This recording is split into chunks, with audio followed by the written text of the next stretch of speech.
This was a topic that I had wanted to speak on when I first learned about it, and now I had to correct myself before I got to this commentary because I got this on Twitter. On Twitter, I was tweeting and I said that an executive for Nike actually said something racial about some people in South Africa. Well, let me correct myself. It wasn't the executive for Nike who said anything, it was the husband, as you can see right here in this picture. This man's name is Adam Catzavelos, or Catzavelos, or however you pronounce his name at this point. It really doesn't matter. At this point, his name is Devil.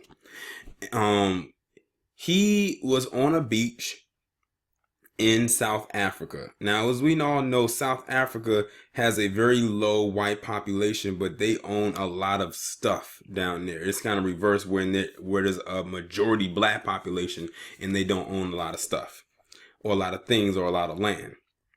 So this man's name, like I said, is Devil, and he decided to go on this beach, and he went on this little rant where he basically, in so many words, was complimenting his day at the beach, saying how there were no Kafirs. Now, let me give you an explanation of that word. Now, many of you, my subscribers, should know what that word means. But for those of you who don't, Kafir is basically the South African racial slur. The way that it's the racist term for nigger down there. You know how nigger in America is racist towards a black person. The word Kafir, that's their version of the word nigger down in South Africa, and is racist towards them. And he's basically saying how it's a beautiful day in the beach because there's no Kafirs around. That's what he said. This is the husband to a Nike executive that said this.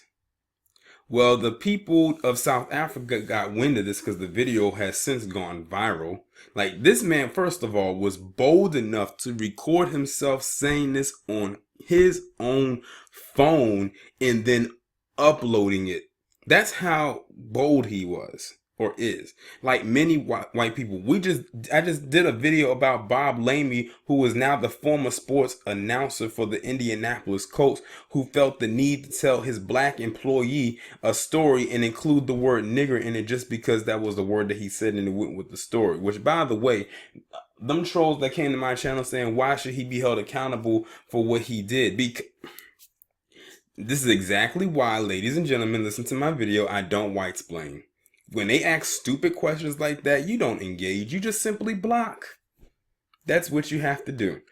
2018 is the year of the anti-white-splaining.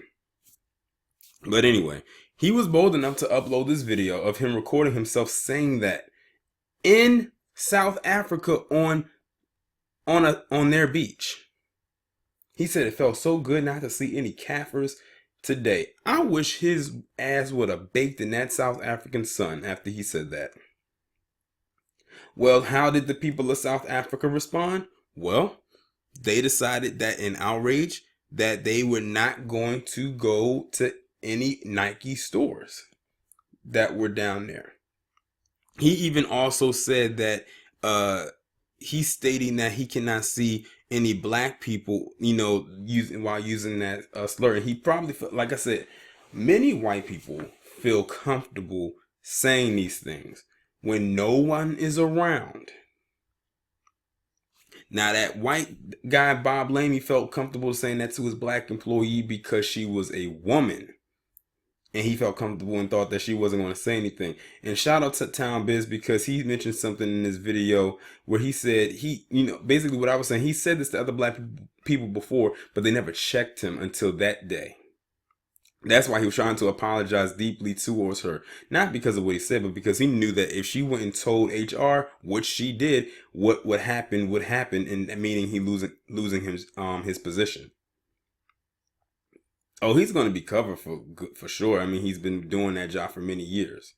But off of that, Devil, and back to this one.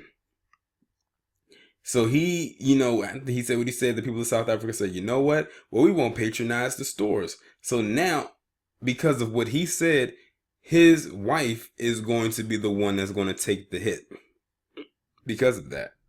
And you know what? I don't feel bad for neither one in time because they commit so many crimes. Well, that night after that Chinese establishment closed up, the black people who got wind of it went right back there with some Molotov cocktails and lit that thing up and had that place looking like it was the 4th of July.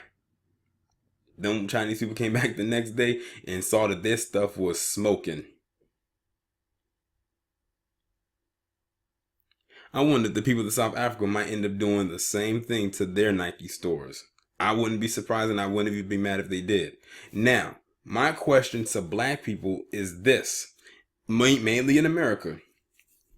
After learning of this, will you still patronize Nike? Will you still wear Jordans? Will you still wear Nike products, whether it be their hats or their shirts or any type of their workout gear, any of that, anything Nike related? I think Nike has a brand of cologne. Will you still purchase that? Something tells me you will learn all of this and you will still buy it. Why? Because it didn't come from the executive themselves, but their husband. They'll probably say, why should we hold the store accountable? It wasn't like the executive said it. Well, first off, we don't know what the executive was in their heart. After all, their husband had the nerve to record themselves saying this, so you can imagine what kind of conversations they have at the dinner table every night when it comes to quote unquote Kafirs.